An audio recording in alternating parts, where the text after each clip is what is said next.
Okay, we are back. The Locker Room Read is back here on the BGC Sports Network. I'm one of your co-hosts, Chris Murray, along with my colleagues Irie Harris and Saphyr Blue.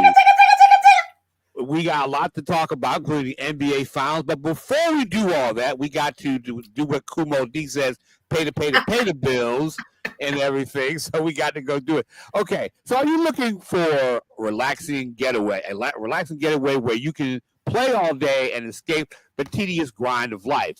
Then plan your getaway today at Lake Crest Casino and Hotel, Ardmore's premier gaming destination, and let the winning begin. Lake Crest Casino is featuring more than 1,000 of the latest games, plus an array of amenities, including an incredible restaurant, exceptional retail experiences, and a resort-style pool. Lake Crest Casino offers you everything you need for an unforgettable escape and winning experience. Book your stay today and go all in on one of the area's most exciting destinations, Lake Crest Casino and Hotel. Visit lakecrestcasino.com. That's lakecrestcasino.com. Well, ladies and gentlemen, we are into the NBA Finals, and so far, and this is probably one of the more intriguing NBA Finals for a lot of reasons. Number one, you got two teams from small market cities, and you have a bunch of emerging superstars. And I gotta say, that's the thing that I like about this series. And you got the league MVP Shai Gilgeous-Alexander, who is averaging nearly 30 points per game. And then you have my man Tyrese Halliburton, who is also who's just been a guy who's just an emerging superstar. Everybody looked over him. Everybody say he was a bit overrated. He wasn't on that level yet. But we are seeing his legend unfold before our eyes. And so I got to start with you, Irie. What do you see in this series? And can Indiana pull off another upset? It's possible. However, they are meeting what the numbers and what even I would say is the best defensive team right now, especially within this playoffs. The matchups they match up real well, but what OKC also has that Indiana does not is the size advantage, especially with Chet Holmgren out there. I'm curious to see how the matchups are throughout this series regarding the power forward position between Chet and Indiana's Pascal Siakam. I'm curious to see how Siakam tries to rebuttal that and how I would think it would be through driving multiple times, as many as possible. But nonetheless, I really see a way in which it comes down as well to the guard battle between Shai Gilgeous-Alexander and Tyrese Halliburton, who really wants it more. And it's really going to come down to the defensive effort at the end of the day, because Indiana is running gun, keep it going. Like the second that the other team scores, they're looking to score in 4 seconds or less. We saw Mike D'Antoni and the Suns pull up 7 seconds or less 20 years ago. This is 4 seconds or less, the way that they've been playing for the last month and change. So I'm really curious to see how OKC counters them defensively, because that's really the big story. Indiana half the defense, double the offense, while OKC has really been a bit more balanced on both sides of the ball.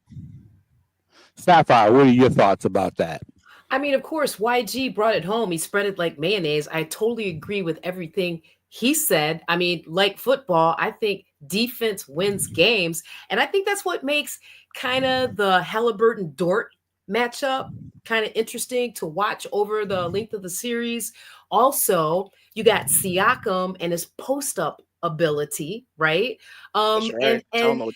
Right? I mean, I just think it's going to be really interesting because either team, more OKC than the Pacers, have the ability to, really consistently play defense. But there's something to be said about what I feel I saw the Pacers do in their first couple of series. To YG's point, just run and gun. So I think at this stage, it's all about who wants it more, who's going to execute better, regardless of in terms of, matchups, who has the advantage. The NBA Finals are all about heart, gentlemen. So it's going to be really interesting to see how it plays out. Well, I'm going to say that it's defense. If you're looking at, trying to establish pace, I mean, if you're a running gun team like Indiana, you're going to score a lot of points early on. And if you let it get to that point, it could be Indiana's, series. But right now, as I look at it, I think one thing Oklahoma City does is they defend very well. They have a good rim protector in Chad Holmgren and also Isaiah Hartenstein. Those guys can play down really well in the low post as well. And I think they defend well too, but I also think those guys can score. And so I just think that right now OKC has too many weapons, but there has to be a situation. There is going to be a scenario at this part. There's got to be a point where OKC is going to go on one of those runs to turn this game out, and that's the thing that Indiana has to prevent. And and I think and Indiana can hang in there. I'm just going to say that the Pacers can hang in there. My thing is that they have to win one of these games in OKC to really make this a series. They can't, right. and that's going to be the key. Is that they have to establish their pace in this series. They have to basically, be able to turn this into a run and gun kind of thing. I don't know if that's possible against OKC, but I think that's going to be their key. They have to dictate the pace. They have to control the pace in this game. Yeah, and to further piggyback off of that, for Indiana, if they want to win, they do have to run some more, because that is what they thrive at. Like, they are a team, you have to respect them all. You have to respect the offensive ability, because they're going to score. No matter how hard you try, they're going to get the ball in the hoop more times than not. So for them, they have to keep at that.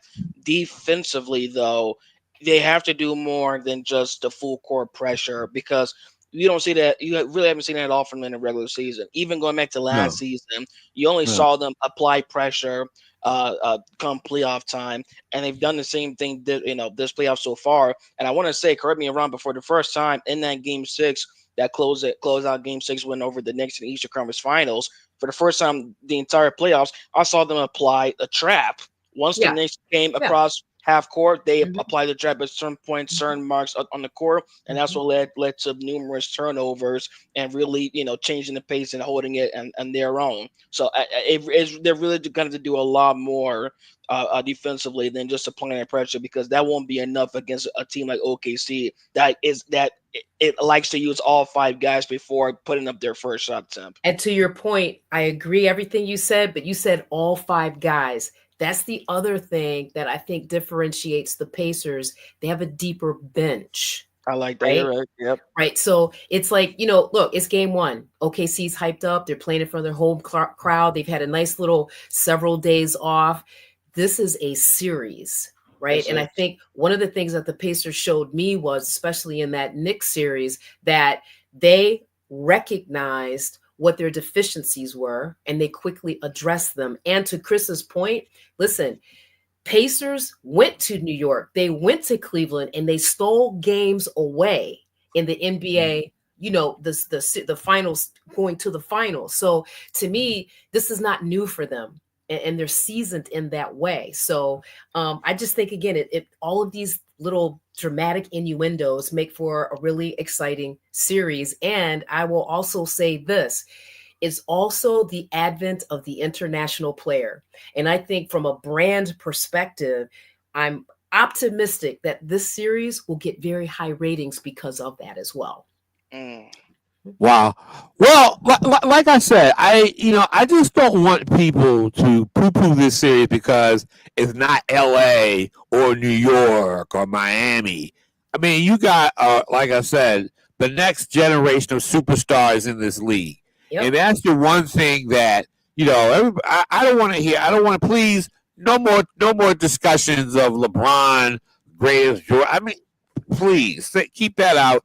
KD will probably never win another championship, and Steph Curry, and Steph Curry is, those guys are getting old, and they had a brilliant run. All those guys won a championship. We enjoyed it. We clap, and all that. And I'm just enjoying to see, SGA. He's the league MVP, and I want to see how good this team is, and I want to see how they win this series, which I think they will. But I wouldn't be surprised if Tyrese Halliburton, comes up with a couple of triple doubles in this series. So this is a refreshing thing to watch in terms of in terms of this NBA Finals. And the thing is, I'm gonna sit back and enjoy it because like I said again, one of the things that Indiana needs to take advantage of is that when they miss shots, is that when OKC misses shots, they've got to get that ball down the court. But they also had to be, comfortable within that half court game. They're not going to be running. They're not going to run all the time, and that's where I think Tyrese Halliburton comes in. Is that he knows how to he knows how to run that game as a point guard. So I'm looking forward to seeing just how OKC manages all this and how and how Indiana can figure out a way to run and all that and get their shots and get their points when they can and play defense. Take advantage of the times when they miss shots. When they miss a shot, there should be 4 or 5 guys sprinting down that court. That's simple as that. That is fair. And to your point, Indiana, I give you credit for mentioning, as I wanted the credit because you did mention this prior. Like Indiana, within the playoffs right now, they are the worst in offensive rebounds right now. That lack of creating second chances has, you wonder, it has not hampered them yet, but you wonder if that would hamper them now on the big stage versus an OKC squad who, on the other hand, is 7th right now within offensive rebounding. The second chances, all the pieces matter. So offensive rebound is another piece within that manage. But just to kind of segue right quick before Saphyr gives her further thoughts, the one matchup that I meant to mention that I really thought a bit about. It hasn't driven me crazy, but I've thought quite a bit about the possibility of OKC's Alex Caruso being matched up and defending Indiana's TJ McConnell, because both of them coming off the bench, McConnell being that spark. When Halliburton, when he is off the floor, this Indiana team looks different. But when McConnell was there, he keeps everything stable. He gives them such an offensive spark. You need him to go out there and get you 12 in the final 7 minutes of the third quarter. He'll do that for you. The way that he's able to run around, just maneuver within the paint until he finds his own shot. I'm curious to see if OKC decides to put Caruso on that to limit that, because that is so important to limit if they want to win before Halliburton in the starting 5 comes in to finish out the rest of the game. So pivotal. I just want to throw that out. Saphyr? No, you threw out what I was going to touch on. So there's nothing more for. No, it's really this. These are things that make this series dynamic. Add to that, we talked about last week the smaller market. Would people really tune in and give ratings to 2 small market teams? Which brings us to, why don't we throw a trivia question out here? Right? Yeah, why don't we throw it out? See what people say. How about, when was the last time that 2 teams from smaller markets met in the NBA Finals? This is a question of all questions. Small market? Small market team. From smaller markets, yes. Is San Antonio considered a small market, or Detroit? That's a great question. I would say yes. I don't know. YG, would you say San Antonio and Detroit are smaller market teams? I mean, for me in my lifetime, I actually have not thought of that regarding San Antonio being a small market, just because they've won for most of my lifetime, 50-win seasons, chips here and there, left and right. Like, they've only been bad for the first time in my lifetime in recent seasons. So I don't know, but you guys know better than me regarding them being a small market. Would you guys say so? I would say so, in the sense that okay. I mean, I remember Washington and Seattle years ago, the Bullets and the Supersonics, but Washington's not a small market. It's a nation's capital. So I'm trying to figure out maybe Baltimore and Milwaukee. Baltimore. That's like, how long ago was that? That was 71. That was 54 years ago. Yeah. And you had some guy named Lou Alcindor. That's how old. That's all. I mean, that I'm thinking about. I'm right there with you. Do you think the young people know who Lou Alcindor was? Lou Alcindor. Thank God for the internet. I'll just say that. To try to further answer the question, I was thinking about Seattle, Washington for a second, but I was thinking, nah, I don't want to, regarding the bureau being a small market. You know what? Final answer. I'll just say Portland, Detroit. Back in '90. I'll just say I'll make that my final answer. Yeah, I mean, yeah, Portland, Detroit. Yeah, that was. I mean, what about Cleveland? I mean, Cleveland. Cleveland's a small market too, right? You know what, Cleveland. Chris? You're just throwing so much shade tonight. These little subtle Oh, microaggressions I about am Cleveland. not It's not throwing football season shade. yet. Now, see, I was trying to be nice. Now I'm we're gonna have to start trash. talking trash. Okay? You That's know, okay. little Oh, oh, subtle I'm out. microaggressions. Okay? 1.3 seconds. microaggressions. Okay, Yes, Red I was thinking in roses. favor of Cleveland. you White are Okay, a well, citrus. Cleveland hater. I'm Cleveland out. hater. a Cleveland hater. Hmm Seth, No, no, no, no, no, no, no, But what? but but to get back on, see, you're trying to Yeah, get me yeah, out of yeah. myself. Is To get there back is on, what? I would say Detroit is small market, but I'm thinking even going back a couple years ago to when the Nuggets won the NBA Oh, Finals, right? okay. Yeah, I mean, do you yes. Yeah, guys yeah, think? Denver. Yeah, Denver is. Denver's a small market. I mean, Miami not, but Denver yes. Denver's a small market, and it's that is so interesting. Okay, microaggressions. What is it? See, Oh my he's still lingering. Why He's was still lingering. uh Y'all, listen, guys, tune in because we're about to roll out our Fear the North segment of the locker room readout. If you want to really hear me and Chris go at it, please tune in for that because he's already starting and it's just June. I mean, did we finish? We got what? Mandatory training camp coming up. But we are going to go at it this season, okay? mid season form already? Mm-hmm. Yeah, My she's in mid-season, and I haven't even talked. I see. I haven't said anything about the Ravens and draft picks, and and getting back to the Super Bowl, and and going back to Cleveland and all that That's stuff. why Mark Andrews fumbled that ball. That's bad Well, juju. You putting bad juju out there. That's why your old tight end, oh right? shoot, okay. Dropped that ball. Okay. Well, I, yeah, he dropped that ball for a variety of reasons, but but you're right. But the thing is, though, but a lot of time, I hope Cleveland is good enough. I hope is good enough to make the playoffs this year. See, well, I'm gonna let you live there. well, I know we're yeah, coming yeah, down to the end of the yeah, segment. yeah, I'm gonna yeah. let you in there. Okay. We're gonna put a pin in that. Chris, you want to take us out of the segment right quick?